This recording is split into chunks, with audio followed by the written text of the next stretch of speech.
6. Leyenda negra. Resulta significativo cuando escribe el protestante Pierre Chenu sobre la colonización española de las Américas y las denuncias como las de las casas. Lo que debe sorprendernos no son los abusos iniciales, sino el hecho de que esos abusos se encontraran con una resistencia que provenía de todos los niveles de la Iglesia, pero también del Estado mismo, de una profunda conciencia cristiana.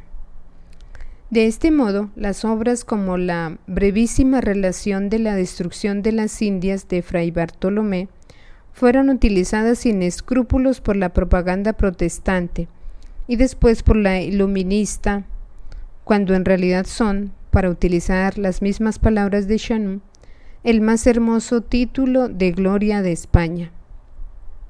Estas obras constituyen el testimonio de la sensibilidad hacia el problema del encuentro con un mundo absolutamente nuevo e inesperado, sensibilidad que faltará durante mucho tiempo en la colonización protestante primero y laico después, gestionado por la brutal burguesía europea del siglo XIX ya secularizada. Hemos visto cómo de la corona para abajo, no solo se tomaban medidas contra las denuncias como las de las casas, sino que se trató de poner remedio con leyes que tutelasen a los indios del que del denunciante mismo sería proclamado protector general. El fraile surcaría el ozono en 12 ocasiones para hablar ante el gobierno de la madre patria en favor de sus protegidos. En todas esas ocasiones iba a ser honrado y escuchado, y sus cahiers de doléance iban a ser trasladados a comisiones que posteriormente los utilizarían para redactar leyes, y a profesores que darían vida al moderno derecho de gentes. Nos encontramos ante un hecho inédito, que no tiene parangón en la historia de Occidente, y resulta mucho más sorprendente si se añade de las casas. No solo fue tomado en serio, sino que, probablemente, fue tomado demasiado en serio. Hemos dicho ya que existía la sospecha, perfilada por quien ha estudiado su psicología, de que el convertido padecía de un estado de alucinación, de una exaltación mística. En palabras del norteamericano William Malvain, las exageraciones de las casas lo exponen a un justo e indignado ridículo. O por citar a John Dumont, ningún estudioso que se precie puede tomar en serio sus denuncias extremas. Entre los miles de historiadores que existen, citaremos al laico Celestino Capazo. Arrastrado por sus tesis, el dominico no duda en inventarse noticias y en cifrar en 20 millones el número de indios exterminados, o en dar por fundadas historias fantásticas, como la costumbre de los conquistadores de utilizar a los esclavos como comida de los perros de combate. Como dice Luciano Perena de la Universidad de Salamanca, las casas se pierden siempre en vaguedades e imprecisiones. No dice nunca cuándo ni dónde se consumaron los errores que denuncia. Tampoco se ocupa de establecer si sus denuncias constituyen una excepción. Al contrario, en contra de toda verdad, da a entender que las atrocidades eran el único modo habitual de la conquista. Para él, personalidad pesimista y obsesiva, el mundo es en blanco y negro. Por una parte se encuentran sus malvados compatriotas, que son como fieras desenfrenadas, y por otra están los indígenas, vistos textualmente como gente que no conoce sediciones o tumultos, que está del todo desprovista de rencor, odio y deseo de venganza. En este sentido, se encuentra entre los predecesores del mito del buen salvaje, tan querido por los iluministas del siglo XVIII, como Rousseau, que sigue vigente en el actual e ingenuo tercermundismo, según el cual todos los hombres son santos, siempre que no sean ni europeos ni norteamericanos, los únicos que nacen marcados por una culpa imperdonable. Asombra a un fraile esta negación del pecado original, esta falta de realismo y de justicia. Tendríamos por una parte a unos ángeles indefensos y por la otra a unos demonios despiadados.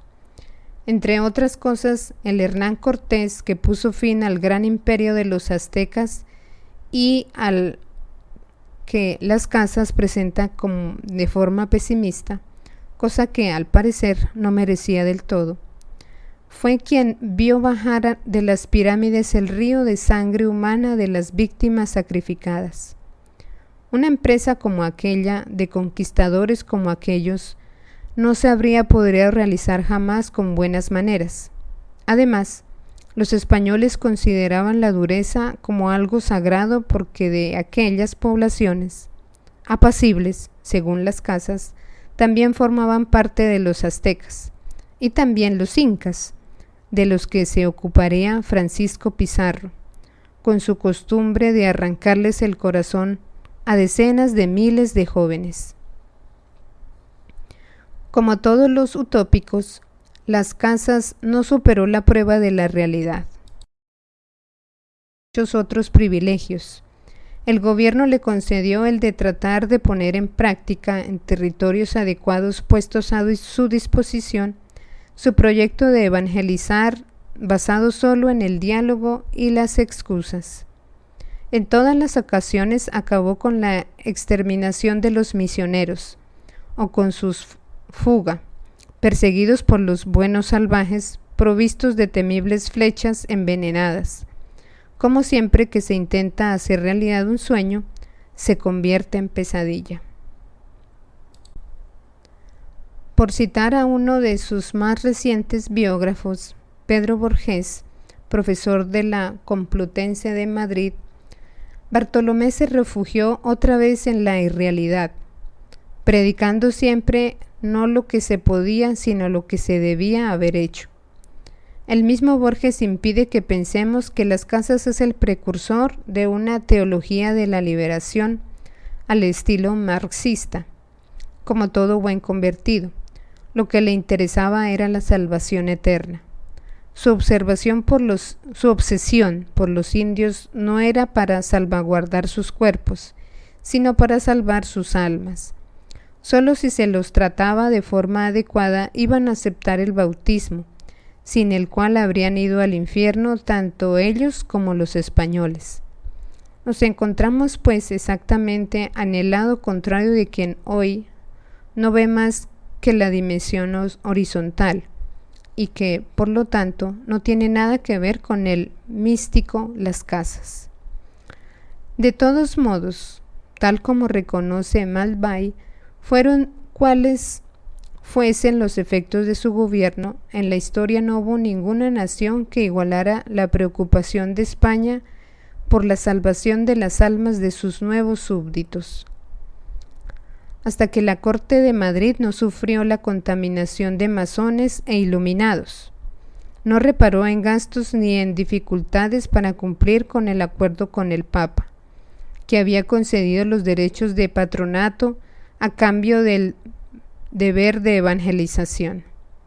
Los resultados hablan. Gracias al sacrificio y al martirio de generaciones de religiosos mantenidos con holgura por la corona, en las Américas se creó una cristiandad que es hoy la más numerosa de la Iglesia Católica, que a pesar de los límites propios de todas las cosas humanas, han dado vida a una fe mestiza, encarnada por el encuentro vital de distintas culturas.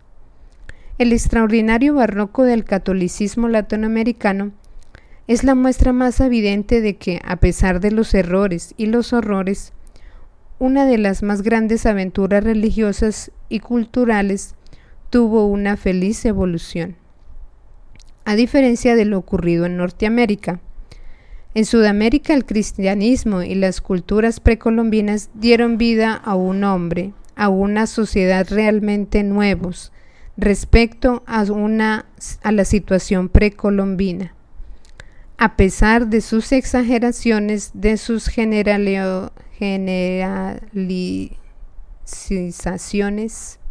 generalizaciones ilícitas, de sus invenciones y difamaciones, Las Casas es testigo importante de un Occidente que no olvida las admoniciones evangélicas. Fue un abuso aislado del debate en curso entonces de la península ibérica para instrumentalizarlo como arma de guerra contra el papismo, fingiendo ignorar que contra España se utilizaba la voz de un español, miembro de una orden nacida en España, escuchado y protegido por el gobierno y la corona de esa misma España.